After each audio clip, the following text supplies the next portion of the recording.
भाजपचे प्रदेशाध्यक्ष चंद्रशेखर बावनकुळे सध्या बोलतात. थेट जाऊया. नमस्कार. आजच्या या पत्रकार परिषदेसाठी उपस्थित सर्वांचं खूप स्वागत करतो. गेली अनेक काळ झाला ज्या विषयासाठी चिंतन मंथन होऊन काही निर्णयावर पोचायचं होतं, आज तो दिवस आलेला आहे. आज गेली 3-4 वर्ष आम्ही महाराष्ट्राच्या राजकारणामधली जी स्थित्यंतर होत आहेत त्यावर लक्ष ठेवून त्या पद्धतीने सर्वसामान्य माणसाला राजकीय प्रक्रियेत आणण्याचा प्रयत्न करत होतो. आमच्यासोबत अनेक संघटना आणि विविध पक्षातील कार्यकर्ते काम करत होते, परंतु वंचित उपेक्षित कष्टकरी समूहाला राजकारणाच्या मुख्य प्रवाहात आणण्यासाठी ज्या मर्यादा येत होत्या त्या ओलांडण्यासाठी महाराष्ट्राच्या राजकारणात आम्ही एक नवीन प्रयोग केला होता आणि त्या प्रयोगाचं नाव होतं वंचित बहुजन आघाडी. त्या वंचित बहुजन आघाडीच्या स्थापनेच्या प्रक्रियेचा पाया भरण्याच्या प्रक्रियेत माझ्यासारखा कार्यकर्ता, मी स्वतः नवनाथ पडळकर म्हणून तिथं जरी काम करत असलो तरी तिथे शेकडो हजारो हात कालांतराने त्याला जोडले गेले होते आणि त्या माध्यमातून कष्टकऱ्यांचं उपेक्षिताचं सरकार महाराष्ट्रात कधी ना कधी आपल्याला आणायचं आहे या हेतूने आम्ही पुढे आलो. परंतु ते करताना आम्हाला काही मर्यादा आल्या, लक्षात आल्या. या प्रवाहामध्ये अनेक आव्हानं समोर आली आणि त्या मर्यादेतून बाहेर पडण्यासाठी आमच्याकडची जी ताकद तुटपुंजी पडायला लागली आणि बदलत्या परिस्थितीमध्ये आम्ही अशा निर्णयावर पोहोचलो की या वंचित उपेक्षित समूहाला आपण खरोखरच सत्तेपर्यंत पोहोचवू शकू की नाही. म्हणून त्या मर्यादा समोर आल्या. मधल्या काळात आम्ही विधानसभा लोकसभेच्या निवडणुका देखील लढवल्या. आमच्यासोबत अनेक जणांनी लोकसभा विधानसभेच्या लढवलेल्या निवडणुका आज आमच्यासोबत आहेत ही मंडळी.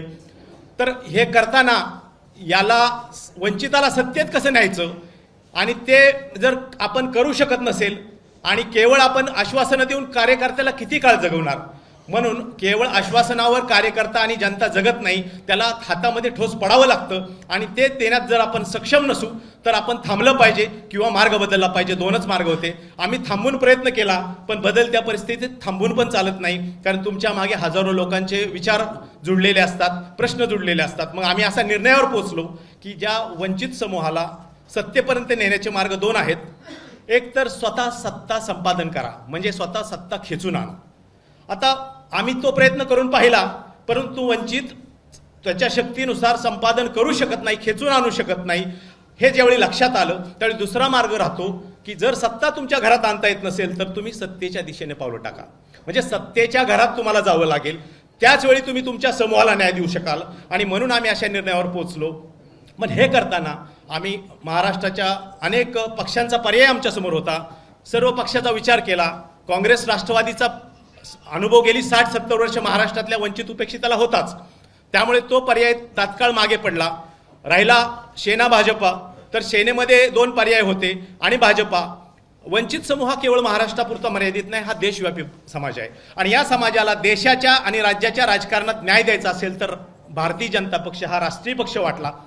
तशा प्रकारची आमची चर्चा झाली.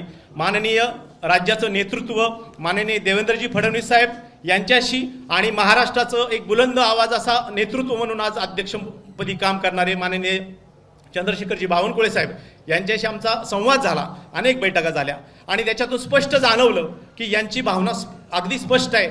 एकाच वाक्यात सांगायचं तर त्यांनी सांगितलं, आम्ही दोघेही नागपूर विदर्भातले आहोत. आम्ही माणसं एखाद्याला शब्द देत नाही आणि दिलेला शब्द आम्ही पाळल्याशिवाय राहत नाही आणि एकदा शब्द दिला तर तो पाळल्याशिवाय राहत नाही. त्यामुळे त्यांनी आम्हाला एकच शब्द दिला आहे, आम्ही फार मोठी आश्वासनं घेऊन इथं आलेलो नाही. ज्या वंचित उपेक्षित कष्टकरी समाजासाठी आपल्याला काम करायचं आहे त्या समाजाला निर्णय प्रक्रियेमध्ये, म्हणजेच सत्तेच्या निर्णय प्रक्रियेमध्ये, राजकीय प्रवाहामध्ये ताकदीनं सहभागी करून घेऊ आणि त्यांना येत्या काळात अधिकाधिक न्याय देण्याचा प्रयत्न करू. मग जो हेतू आम्ही घेऊन वंचित उभी केली, वंचिताचं शक्ती उभी केली, तो हेतूच जरी तर पूर्ण होत असेल तर काम करायला हरकत नाही.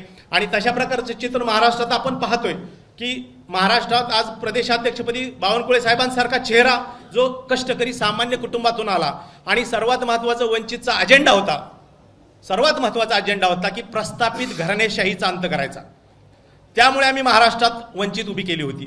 परंतु प्रस्थापित घराणेशाहीचा अंत न करता त्यांच्याबरोबर जर आपल्याला काम करायची वेळ येत असेल तर कार्यकर्ता उद्विग्न झाल्याशिवाय राहत नाही. आणि जिथे घराणेशाहीचा मोठ्या प्रमाणावर कसलाही प्रकार नाही अशा पद्धतीचं भाजपचं काम चालू आहे, कष्टकऱ्यांचं काम चालू आहे. माननीय नरेंद्रजी मोदींचे अनेक आपण निर्णय पाहाल, त्याविषयी मी आता बोलणं गरज नाही, तुम्हाला सर्वांना माहिती आहे. तर त्या निर्णयांचा सर्व विचार करता आम्ही महाराष्ट्रात ह्या टप्प्यावर पोहोचलो की आम्ही आता वंचित बहुजन आघाडी हा याला रामराम ठोकावा पर्याय नाही. आणि वंचिताला जर न्याय द्यायचा असेल तर आज भाजपासारखा पर्याय आपल्यासाठी महाराष्ट्रात उत्तम आहे. म्हणून आम्ही भाजपसोबत भारतीय जनता पार्टीसोबत येण्याचा निर्णय घेतला. आज माझ्यासोबत इथे उपस्थित आहेत मी स्वतः नवनाथ पडळकर. मी वंचित बहुजन आघाडीचा संस्थापक सदस्य, त्याचबरोबर प्रदेश महासचिव म्हणून मी काम केलं. त्याचबरोबर बारामती लोकसभेचा उमेदवार म्हणून मी तिथे होतो, 3ऱ्या क्रमांकावर तिथे मतदान झालं. माझ्यासोबत सुधाकररावजी आव्हाड आहेत, थोडं उभं राहून. सुधाकररावजी आव्हाड आहेत, नगर दक्षिणचे लोकसभेचे उमेदवार आहेत, ज्येष्ठ नेते, सामाजिक चळवळीतलं काम आहे त्यांचं. त्याचबरोबर आमचे दुसरे सहकारी, त्यांचं त्याच दिवशी आज ऑडिट आल्यामुळे ते येऊ शकले नाहीत, डॉक्टर शरदचंद्र वानखेडे हे लोकसभा जालन्याचे उमेदवार आहेत, ज्येष्ठ नेते आहेत.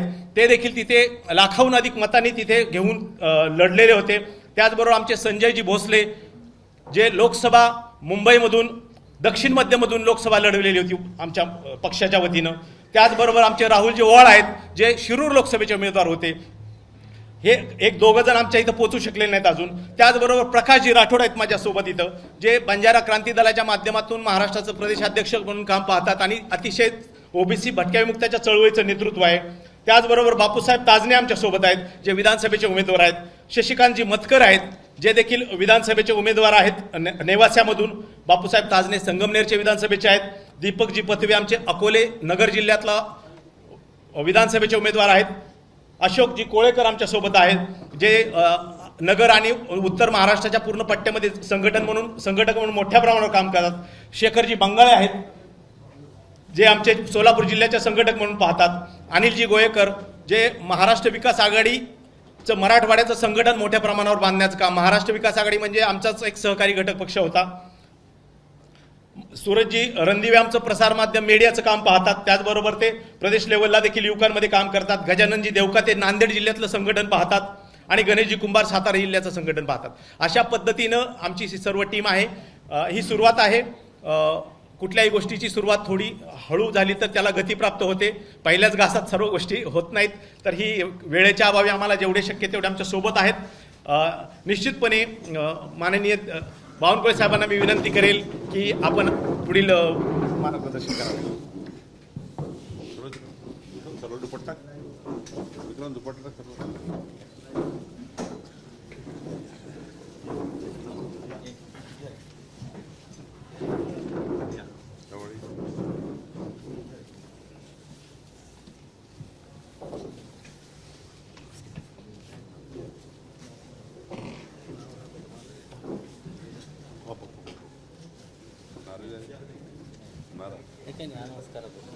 याचबरोबर आमचे एक नाव राहिलं, भोकरदन विधानसभेचे उमेदवार दीपकजी बोराडे जे रासपचे जिल्हाध्यक्ष, वंचित बहुजन आघाडीचे जिल्हाध्यक्ष म्हणून काम केलेलं आहे.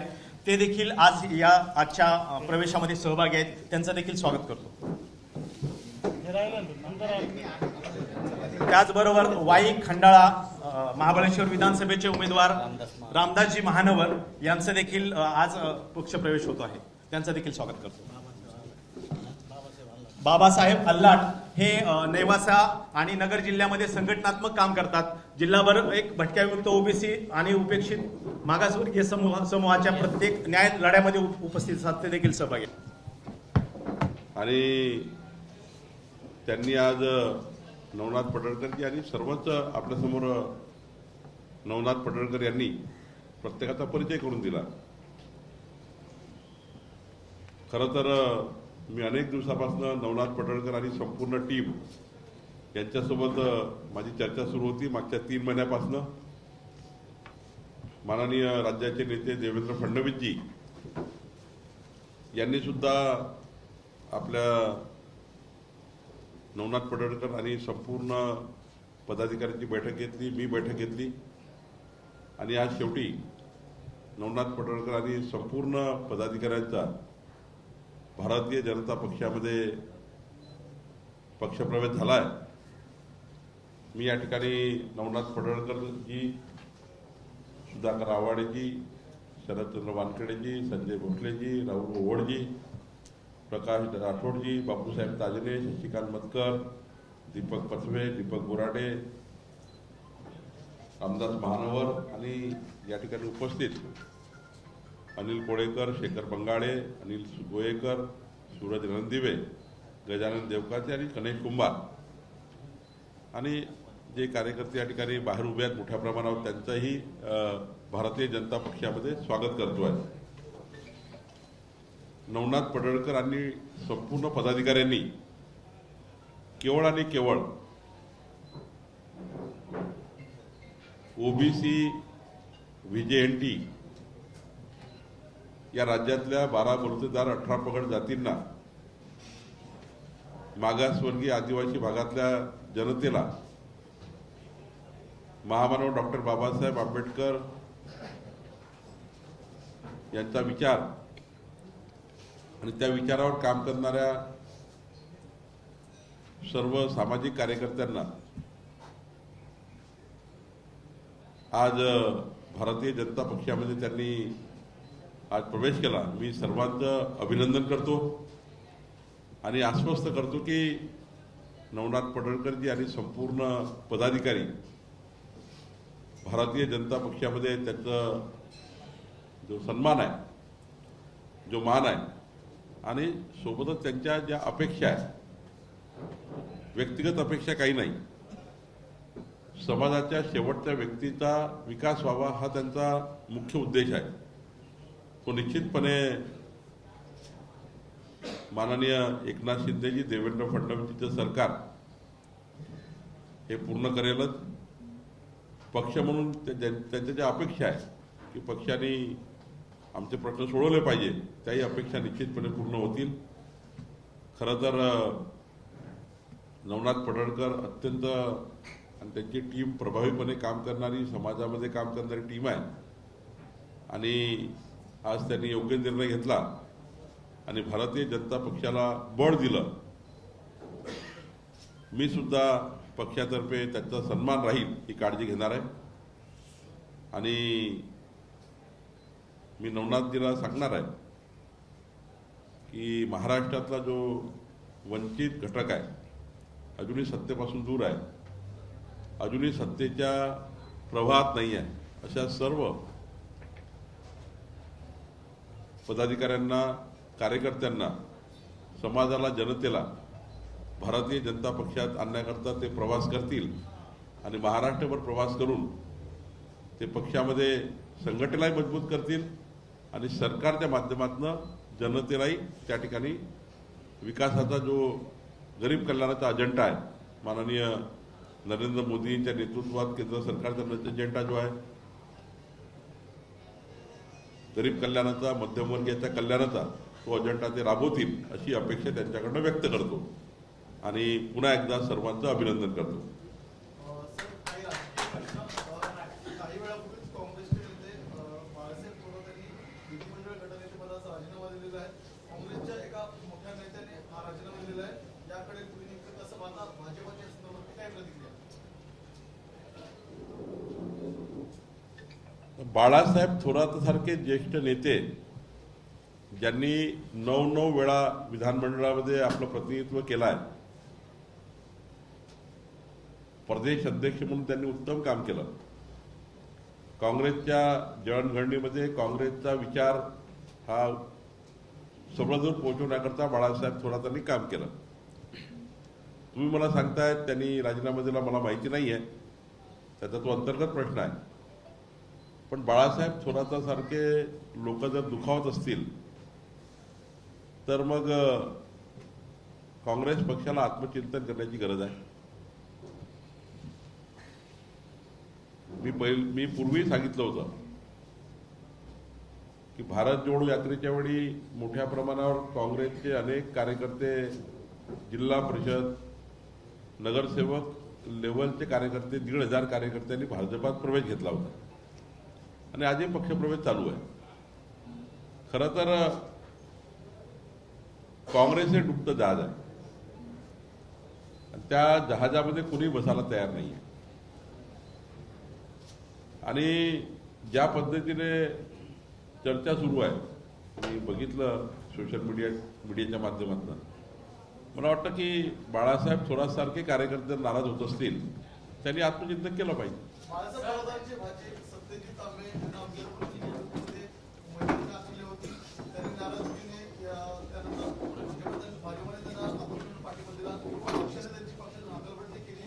काँग्रेसमध्ये अंतर्गत धुसफूस पहिल्या फळीतील सुरू आहे का?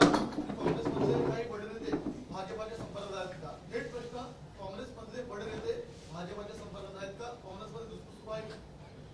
आज मी एवढंच सांगेल की 2024 मध्ये मी वारंवार सांगतो की महाविकास आघाडीच्या पक्षांना उमेदवार सुद्धा कितीतरी ठिकाणी मिळणार नाही, ही स्थिती असणार आहे.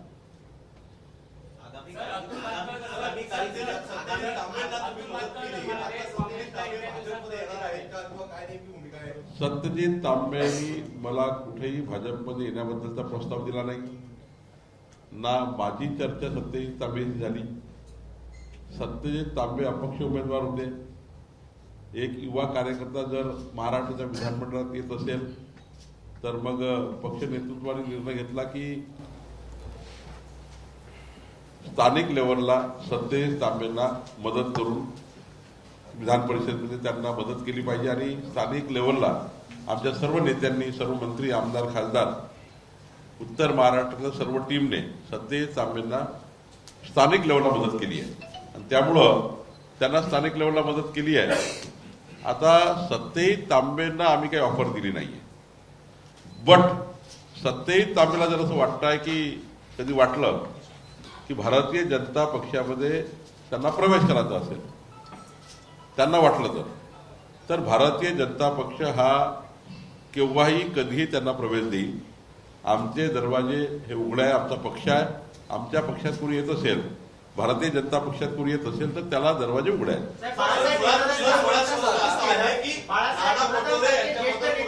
भाजपमध्ये येऊ इच्छित असतील तर त्यांच्यासाठी दरवाजे उघडे असतील का? आम्ही राजकीय पक्षाचे, आमचा पक्ष राजकीय पक्ष आहे. रोज आम्ही आपला पक्ष वाढवण्याकरता काम करतो आणि पक्षाच्या माध्यमातून सत्ता मिळवणे आणि सत्ता ही साधन म्हणून वापरणे, साध्य नाही आहे कुणाचं, साधन म्हणून वापरणे हा आमचा मूलमंत्र आहे.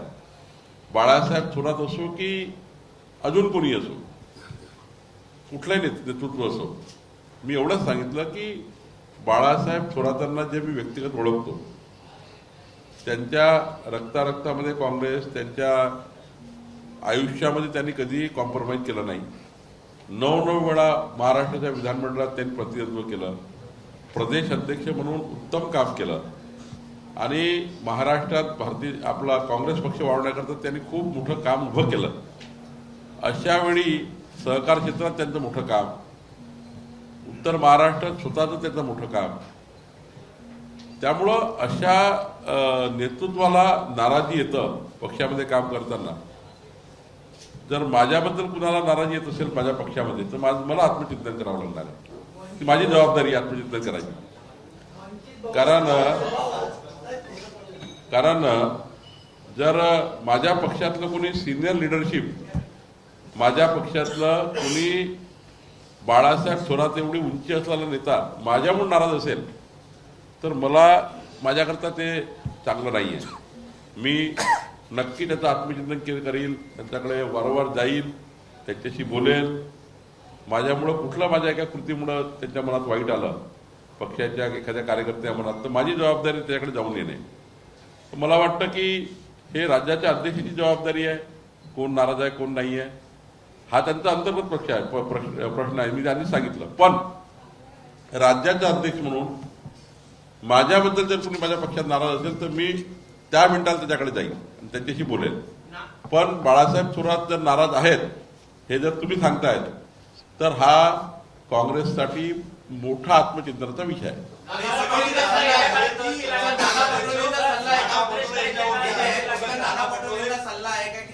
मी नाना पटोलेजींना कुठलाही सल्ला देऊ शकत नाही. त्यांचा त्या ठिकाणी सल्ला देण्याचा माझा अधिकारही नाही. मी माझ्या पक्षात सांगतोय, माझ्या पक्षात जर माझ्याकडनं कुणी मोठं नेतृत्व नाराज असेल तर माझ्या आत्मचिंतन करायची मला गरज आहे. शेवटी पक्षाचा अध्यक्ष म्हणून माझी जबाबदारी आहे कुटुंब चालवण्याची. पक्षाचा अध्यक्ष हा कुटुंबाचा प्रमुख असतो. त्यांच्या विरुद्ध कोण नाराज असेल तर बूथ कार्यकर्ते जर नाराज असेल बूथवरचा, तरी माझी जबाबदारी त्या घरी जाऊन येते. त्यांच्या पक्षात त्यांनी काय करावं त्यांचा निर्णय आहे. त्यांचा पक्ष त्यांनी कसा चालवायचा. आमचा पक्ष चालवताना मात्र ही आमची जबाबदारी आहे. आमच्या पक्षात बूथचा कार्यकर्ता जर नाराज असेल तर मी त्याच्या घरी जाईल आणि त्याला समजावेल. सर, काँग्रेसला येत्या काळात गळती लागेल का? कारण तुमच्याच पक्षाचे नेते म्हणाले काँग्रेसला गळती लागणार असं म्हटलं. नाही, कोण काय बोललं मला माहिती नाही. गळती लागेल की नाही लागेल हे मला माहिती नाही. पण आता काँग्रेस पक्षामध्ये बी आणि सी जे कार्यकर्ते आहेत, छोटे कार्यकर्ते, त्यांना प्रचंड अस्वस्थता यांच्यामध्ये आहे. त्यांना काँग्रेसमधले अनेक नेते हे आपल्या मुलांना, आपल्या जवळच्या नातेवाईकांना प्रोजेक्ट करण्याच्या नादामध्ये, त्यांच्या नादात ते आपला कार्यकर्ता विसरून जात आहे. ज्यांनी 40-40 वर्ष काम केलं, 30-30 वर्ष काम केलं, असेही कार्यकर्ते पक्षामध्ये धुसफूस सुरू आहे. ज्यावेळी आमच्याकडे जो येईल आणि त्यावेळी आम्ही त्या कार्यकर्त्याला संधी देऊ आणि आमच्या पक्षामध्ये एकदा आल्यावर त्याला चांगलं स्थान देणं ही माझी जबाबदारी आहे.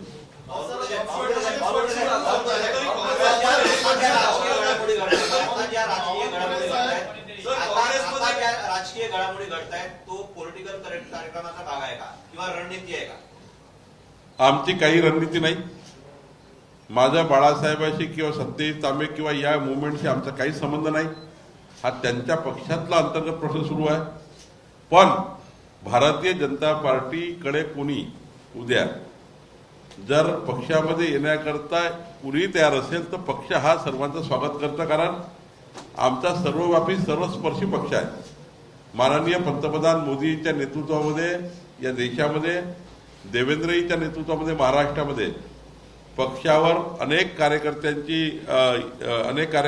येण्याची इच्छा आहे. जसं आता नवनाथ पडळकरनी एक मोठी टीम वंचित पक्षाची भाजपमध्ये आणली. असे अनेक पक्षप्रवेश आपल्याला दिसतील. खरं तर त्या पक्षांना आल्यावर, ते कार्यकर्ते आल्यावर किंवा ती नेते आल्यावर त्यांना योग्य वागणूक देण्याचं काम देवेंद्र फडणवीसजीच्या नेतृत्वात झालं. आज काय बघा तुम्ही, 2014 ते 2022, 2014 ते 2022 या काळात जे नेते भाजपमध्ये आले त्या सर्वांना त्यांची जी उंची आहे त्यापेक्षा जास्त उंची देण्याचं काम भाजपाने केलं आहे. आणि त्यामुळे देवेंद्र फडणवीसांच्या नेतृत्वावर नेत्यांना, जनतेला आणि इतर पक्षाच्या नेत्यांना विश्वास आहे.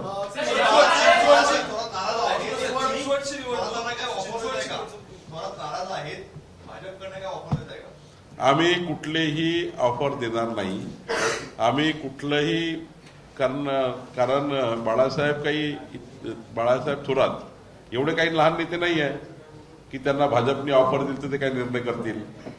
बाळासाहेब थोरात काही एवढे त्या ठिकाणी अविचारी नाही आहे की ते लहान लहान गोष्टींवर निर्णय करतील. पण त्यांच्यामध्ये काय सुरू आहे हे मला माहिती नाही. पण त्यांना कुणालाही, मी बाळासाहेब थोरातांचं नाव घेत नाही, कुणालाही भाजपमध्ये यायचं असेल तर आमचे दरवाजे उघडे आहेत. आम्ही त्यांचा मानद करू. त्यांची जी उंची आहे त्यांची उंची त्यापेक्षा जास्तच राहील भाजपमध्ये आल्यावर, याची काळजी घेऊ.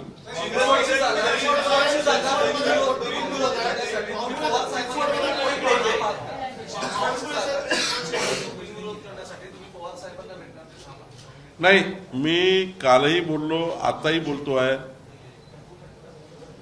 त्यांच्याकडनं असा स्मेल आला, त्यांच्याकडनं असा विचार आला, त्यांनी बोलण्यात असं बोलले पक्षातले महाविकास आघाडीकडले नेते की टिळकांना उमेदवारी का दिली नाही. टिळकांना उमेदवारी दिली तर आम्ही त्या ठिकाणी काही विचार करू. जर एकीकडे लक्ष्मण जगतापांच्या सौ अश्विनीजी यांना उमेदवारी दिली तर मग टिळकांना का दिली नाही. हा पार्लमेंटरी बोर्ड, केंद्रीय पार्लमेंटरी बोर्डाचा निर्णय आहे. पण आम्ही केंद्रीय पार्लमेंटरी बोर्डाला हे सांगू शकू की जर महाविकास आघाडीला असं वाटतं की या राज्यामध्ये निवडणुका होऊ नये, आम्ही विनंती केली वारंवार. माननीय मुख्यमंत्री बोलले, माननीय उपमुख्यमंत्री बोलले आहेत, मीही प्रयत्न केला की जर या राज्यामध्ये 7-8 महिन्याकरता, वर्षभराकरता निवडणुका होऊ नये पुन्हा जनतेच्या निवडणुकीला त्यांना वारंवार मतदानाला जाऊ नये असं जर वाटत असेल तर महाविकास आघाडीने ही निवडणूक बिनविरोध करावी अशी विनंती आजच्या स्थळी आजच्या वेळी आत्तापर्यंत मी केली. कालही आम्ही त्यांना केली आहे. कालही मी नाना पटोलेजींना 4 फोन लावले. त्यांचा फोन काही कारणाने कनेक्ट होऊ शकला नाही. परंतु मी आताही आपल्या माध्यमातून विनंती करतो आहे की आणि विड्रॉलपर्यंत विनंती करतो आहे की त्यांनी ही निवडणूक अनौपचारिक करावी. म्हणजे जे आम्ही अंधेरीमध्ये त्या ठिकाणी पावलं उचलली, स्वतः शरद पवार साहेबांनी एक स्टेटमेंट केलं की अंधेरीची निवडणूक भाजपाने अनौपचारिक करावी. त्यावर देवेंद्रजी आम्ही सर्वांनी माननीय शरद पवार साहेबांच्या म्हणण्याला सपोर्ट केला. मान्य उद्धवजी थोड्या वेळात अर्ध्या तासात बोलले शरद पवार साहेब बोलल्यावर की तुम्ही शरद पवारजी योग्य सांगतात आहे. त्यावर आम्ही योग्य निर्णय घेतला. अंधेरीची पोटनिवडणूक आम्ही विड्रॉ केली. आता निवडणूक विड्रॉ केल्यानंतर ते म्हणतात तुम्ही हारणार होते. ठीक आहे, ओके. त्यांनी आता त्याच्याबद्दल आज मी काही बोलणार नाही. ते 2024 मध्ये बोलू. 2024 मध्ये सांगू कोण हारणार कोण जिंकणार. बट आत्ता माझी पुन्हा सर्व पक्षाला विनंती आहे की विड्रॉ पर्यंत सुद्धा म्हणून अनौपचारिक करता येईल. राहिला त्यांच्याकडनं प्रस्ताव आला होता की टिळकांना उमेदवारी दिली तर आम्ही अनौपचारिक म्हणजे असा प्रस्ताव त्यांनी दिला तर निश्चितपणे आम्ही हाही मार्ग दिला होता की 3 वाजेपर्यंत आम्ही आमचा फॉर्म वापस घेऊ. आम्ही त्यात उमेदवार दिले आहे आणि टिळकांना उमेदवार देऊ. जर राज्यात निवडणुका होत नसतील तर असं त्यांचं असं ऑफर आम्ही त्यांना दिली होती. चिंचवडमध्ये राष्ट्रवादी काँग्रेसमध्ये आपल्याला कुरघोडी पाहायला मिळते. तिथे राहुल कलाटेंना उमेदवारी मिळणार होती, मात्र त्यांना डावलून आता नाना काटेंना उमेदवारी मिळालेली आहे. राष्ट्रवादी काँग्रेसमध्ये धुसफूस आता समोर येताना पाहायला मिळते. नाही, राष्ट्रवादी काँग्रेसचा तो अंतर्गत प्रश्न आहे, त्यांना कोणाला उमेदवार द्यायची. पण मला वाटतं त्या ठिकाणी कलोटेंनी उमेदवारी मागितली होती, त्यांना दिली गेली नाही. म्हणून काहीतरी आता मला माहिती नाही तिथला नेमकं काय आता ते उमेदवारी करणार आहे की नाही करणार आहे.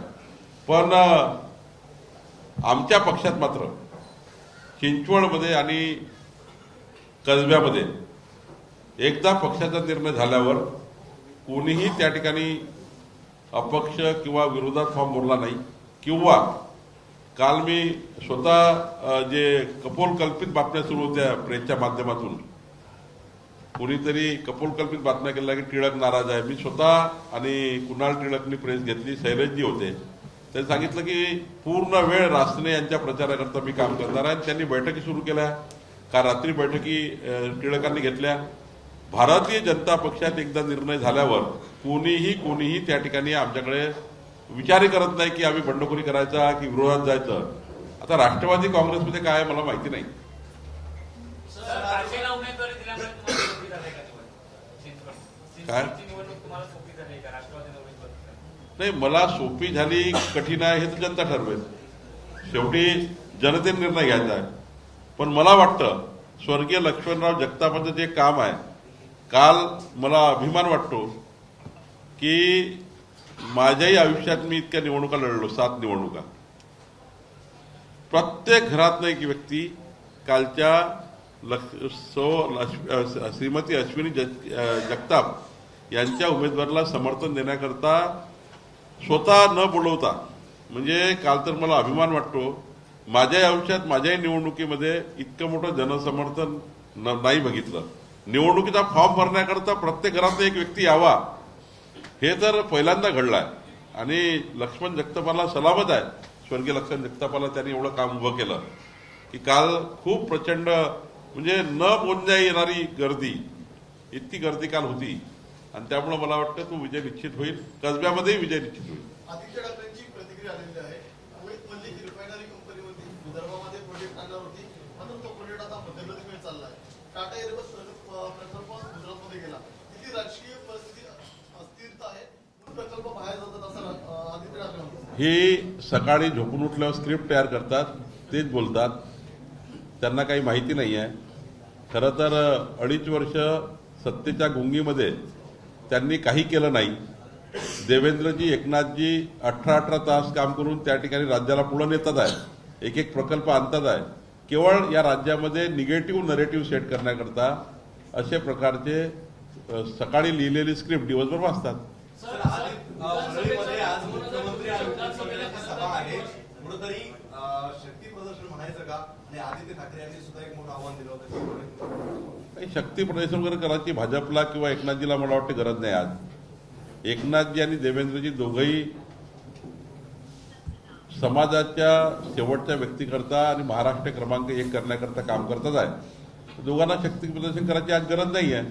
खरं तर त्यांना त्यांच्या सभेतनं त्या ठिकाणी काही महाराष्ट्राचं डेव्हलपमेंट, मुंबईचे डेव्हलपमेंट कसं होणार आहे यातनं कुठेतरी समाजाला संदेश द्यावा लागतो. मुंबईकरला माहीत व्हावं लागतं कुठल्या तरी बैठकीतनं. तर मला वाटतं काही अशी सभा असेल त्यातनं काही आदित्य ठाकरे न यांना संदेश द्यायचा आहे आणि ते काही आता महाराष्ट्र देशाचे फार मोठे नेते आहेत त्यांना त्या ठिकाणी काही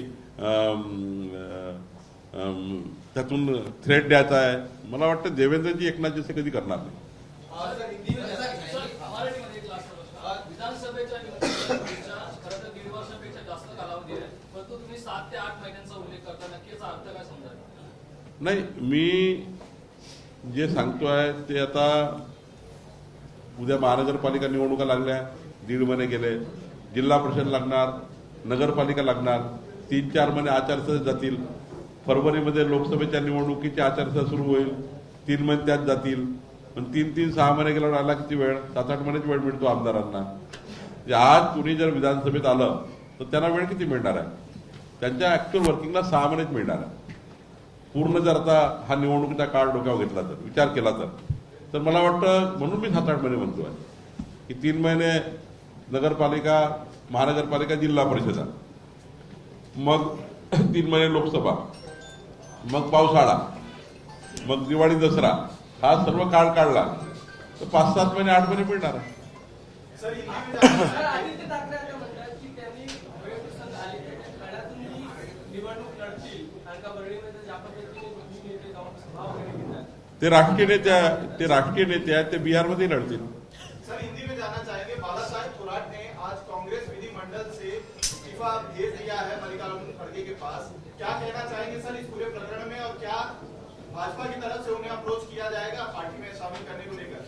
देखिए, मैं आपके माध्यम से ही सुन रहा हूं कि माननीय बालासाहेब थोराट जी ने कुछ रेसिग्नेशन किया है. मुझे तो ये बात की पता नहीं है, लेकिन इतना ही कह सकता हूं कि बालासाहेब थोराट जी ने अगर ऐसा किया होगा तो चिंता की बात इसलिए है कि बालासाहेब थोराट जी को मैं जानता हूं पिछले 22 सालों से. कभी कांग्रेस पार्टी से उन्होंने कॉम्प्रोमाइज नहीं की. उनके जीवन में उन्होंने कांग्रेस पार्टी महाराष्ट्र में बढ़ाने के लिए बहुत बड़ा योगदान दिया. उनके जीवन में 9 बार वो खुद चुनाव जीते हैं. उनका नेतृत्व कई बार सिद्ध हुआ है. मंत्री करके उन्होंने अच्छा काम किया है. बालासाहेब थोराट कभी भी किसके साथ कभी नहीं उलझते. एक संयमी कार्यकर्ता है, नेता है. और ऐसे में अगर उनके ऊपर ऐसी स्थिति आती है कि रेसिग्नेशन देने की या कुछ और करने की, तो मुझे लगता है ये बहुत बड़ा चिंता का विषय है कोई भी पार्टी के लिए. मेरे पार्टी में अगर ऐसा होता है तो मुझे भी चिंता करनी पड़ेगी. मैं पहले चिंता करूंगा कि मेरे कुछ गलत बातों की वजह से अगर मेरा कार्यकर्ता नाराज होता है तो मेरी जवाबदारी है उसके पास जाके बात करने की. तो मुझे लगता है कि ये चिंता वाला विषय है. उनके पार्टी में क्या चल रहा है इसमें मुझे कोई अधिकार नहीं है. ना नाना पटोले जी के बारे में बोलना मेरा अधिकार है, ना बालासाहेब थोराट जी के बारे में मेरा अधिकार है. बट अगर ऐसा होता है तो ये चिंता का विषय होता है.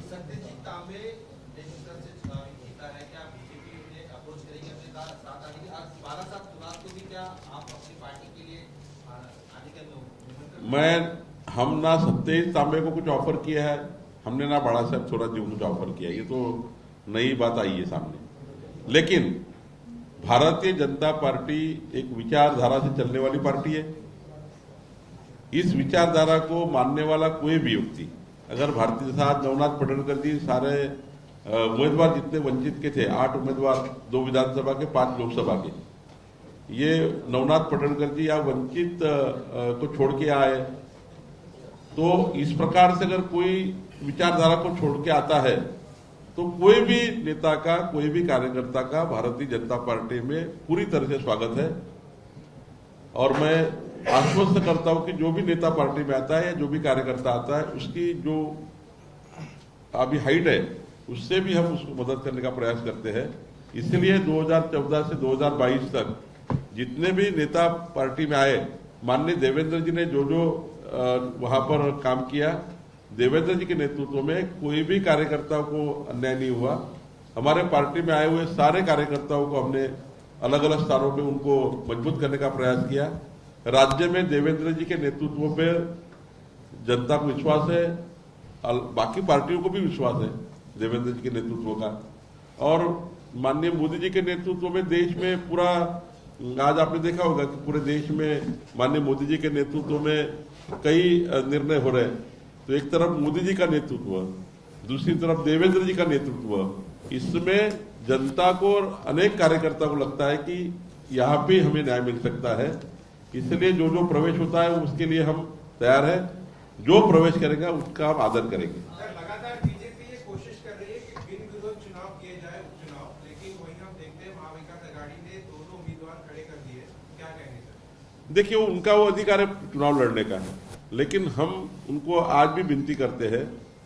हमने माननीय मुख्यमंत्री ने विनती की है, माननीय देवेंद्र जी ने भी विनती की है, मैंने भी विनती की है कि वो चुनाव ना लड़े। 7-8 महीने के लिए, 1 साल के लिए कोई भी चुनाव ठीक नहीं है। और इसके पहले ऐसा हुआ है, अभी अभी नया उदाहरण है कि अंधेरी में जब चुनाव हुआ था तब माननीय शरद पवार जी ने एक मीडिया के माध्यम से स्टेटमेंट दिया कि भारतीय जनता पार्टी ने इसका विचार करना चाहिए कि अंधेरी में चुनाव ना हो। तुरंत माननीय देवेंद्र जी, एकनाथ जी और हमने सारे ने बैठ के शरद पवार जी के शब्द का जो उनका कहना था कि चुनाव नहीं होना चाहिए, तुरंत उद्धव ठाकरे जी का भी बयान है कि चुनाव नहीं होना चाहिए। हमने उनका स्टेटमेंट टेक ओवर किया और टेक ओवर करके हमने अंधेरी की जगह छोड़ दी। तो बाद में वो कहते हैं कि हम हारने वाले थे वगैरह। तो 2024 में बताएंगे हारने वाले जीतने वाले थे, लेकिन उस समय का ये प्रॉब्लम था कि एक कोई दिवंगत एमएलए, उसकी पत्नी लड़ रही है, छोड़ देना चाहिए चुनाव। ये भी यही भावना हमने कही है चिंचवड़ के बारे में और कस्बा के बारे में। वो मानेंगे या नहीं मानेंगे उनकी बात है। कस्बा में कई नाराजगी लग रही है तिलक परिवार की, क्योंकि उन्हें उम्मीदवार बिल्कुल जानबूझ के फैलाया गया एक ये था। कल मैंने खुद तिलक परिवार के घर जाकर आया। उनके मन में ना कभी नाराजगी थी, वो परिवार पूरा समर्पित परिवार है। उल्टा उनको बुरा लग रहा था कि इस प्रकार से मीडिया में हमारे बारे में बातें हो रही है। वो परिवार दुखी था कल कि मीडिया के माध्यम से उनके परिवार को नाराज है करके पूरे महाराष्ट्र में उनका नाम अच्छा नहीं हो रहा था। तो उन्होंने मेरे सामने प्रेस ली और कहा रासने जी जो हमारे उम्मीदवार है उसके चुनाव के लिए जितना खुद के चुनाव के लिए मैं नहीं लड़ता था, उससे ज्यादा काम मैं रासने का करूंगा मीडिया के माध्यम से। और कल पार्टी की मीटिंग लेकर उन्होंने संदेश दिया है।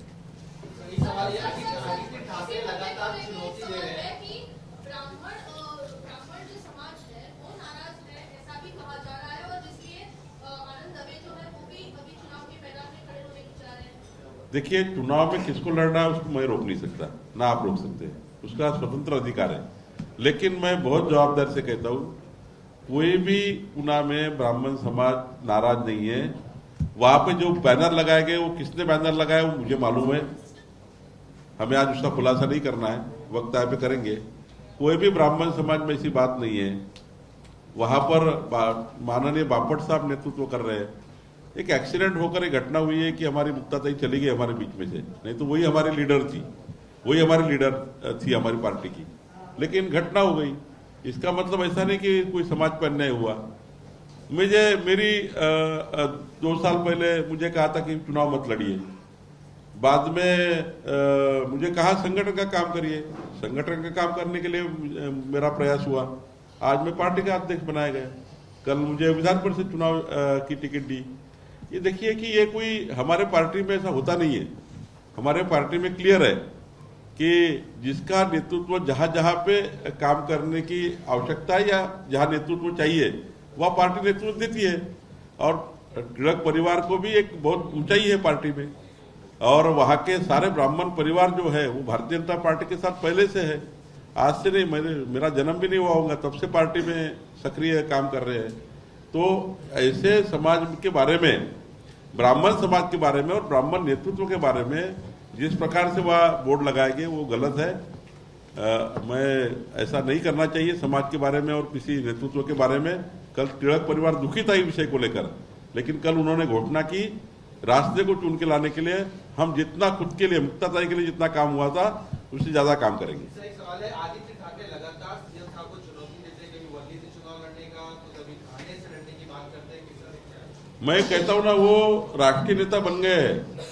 वो उत्तर प्रदेश में चुनाव लड़ सकते हैं गोरखपुर जाकर, वो बिहार में भी चुनाव लड़ सकते हैं, वो पूरा महाराष्ट्र में अभी कल कश्मीर में भी चुनाव लड़ने की बात करते हो। वो राष्ट्रीय नेता बन गए हैं और हमको वो बोलते हैं हमारा डर लगता है। अब वो क्या बोलेंगे उनके बारे में कि इतने जल्दी नेशनल लीडर बन गए कि यहाँ क्या चैलेंज करते हैं, वहाँ चैलेंज करते हैं। ठीक है भाई, देखेंगे 2024 में क्या होता है। तो सर, क्या ये कहा जा सकता है कि बर्ली में आने वाले चुनाव में आपकी पार्टी की तरफ से उन्हें चुनौती दी जाएगी, बीजेपी की तरफ से चुनौती दी जाएगी आदित्य ठाकरे को? चुनौती क्या होगी नहीं मालूम, लेकिन हम 51% की लड़ाई, 51% की लड़ाई हर जगह लड़ेंगे। हम आज तैयारी कर रहे हैं। हम ये जनता का निर्णय, मैं आखिरी क्या कह रहा हूँ, जनता निर्णय करेगी, बट हमारा प्रयास रहेगा कि हमारी पार्टी 100% चुनाव जीते। ये हमारा प्रयास है। वो क्या चैलेंज करते हैं, वो चैलेंज से जीते हैं। मैं उनके बारे में ज्यादा नहीं कह सकता, लेकिन अभी वो राष्ट्रीय नेता है, इतना ही बोलूंगा। सर, वर्ली में ये कह सकते हैं कि आदित्य ठाकरे की कुर्सी अब खतरे में है आने वाले विधानसभा? मैं कुछ मेरा वहां की जनता तय करेगी, मेरा अधिकार नहीं है तय करने का।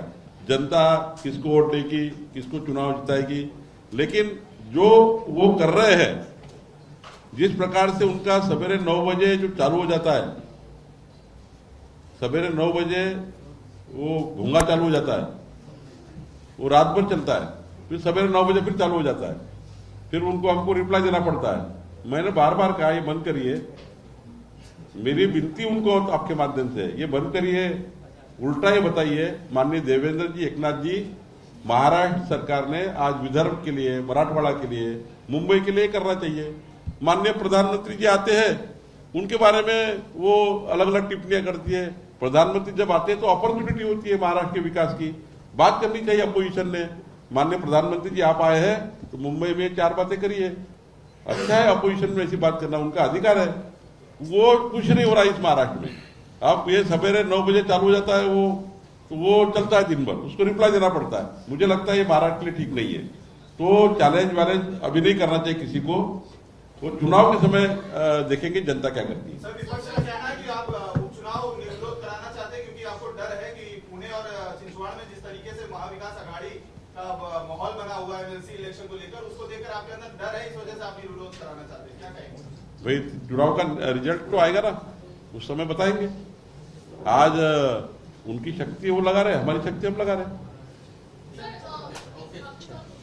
सर, जैसे कि हमने देखा है कि 8 महीने पहले शिवसेना में जिस तरह 2 गुट बने थे, अभी कांग्रेस में भी वही दिखाई दे रहा है। कांग्रेस के नेता हेमलता पाटिल इन्होंने भी ट्वीट करके यही इंफॉर्मेशन दी है कि हम बाला साहब के कांग्रेस के साथ जाएंगे या नाना पटोले के कांग्रेस के साथ। तो ये 2 गुट दिखाई दे रहे हैं फिलहाल। तो क्या आपको लगता है कि विरोध कमजोर होगा नजर आ रहा है? नहीं, मैं उनके पार्टी के बीच में नहीं कहूंगा, लेकिन कांग्रेस पार्टी देश में और महाराष्ट्र में उनके अंदर बहुत छोटे कार्यकर्ताओं में भी बहुत अनरेस्ट है। और ये अनरेस्ट को लेकर कल कुछ भी हो सकता है राजनीति में। उनकी पार्टी, उनका काम है बचाना। वो कहते हैं बार बार कि बीजेपी हमारे घर फोड़ रही है, तो उनके घर हम नहीं फोड़ रहे। उनके घर कंक्रीट के अच्छे रखेंगे तो हम क्यों फोड़ेंगे? मट्टी के घर है, टूट रहे। तो इसलिए छोटे छोटे कार्यकर्ता प्रवेश, कल भी 100 कांग्रेस के कार्यकर्ता ने प्रवेश लिया। तो उनका घर वो अगर पक्का रखते हैं तो हमें क्या जरूरत है कुछ करने की? सर, ज्या पद्धतीचे बॅनर पुण्यामध्ये दिसत आहेत की नाकारली यांना वेळापत्रक यानंतर आता टिळकांना नाकारली, त्यामुळे समाज नाराज आहे. असे बॅनर कोण लावतील? असे बॅनर कोणी लावले असतील? 100% ज्यांना याच्यामधून काही असंतोष तयार करायचा आहे, आमच्या विरोधकांना लावलेले बॅनर आहे, आमच्या लोकांना लावलेले बॅनर नाही आहे. तर सत्यजित तांबेंना अद्याप तरी भाजपनं ऑफर दिलेली नाही, पण जर त्यांना भाजपात यायचं असेल तर त्यांचं स्वागत आहे असं प्रदेशाध्यक्षांनी सांगितलं. आणि दुपारी 3 पर्यंत कसब्याची पोटनिवडणूक बिनविरोध करण्यासाठीचं अल्टिमेटम पुन्हा एकदा त्यांनी महाविकास आघाडीला दिल्या. एबीपी माझा, उघडा डोळे बघा नीट.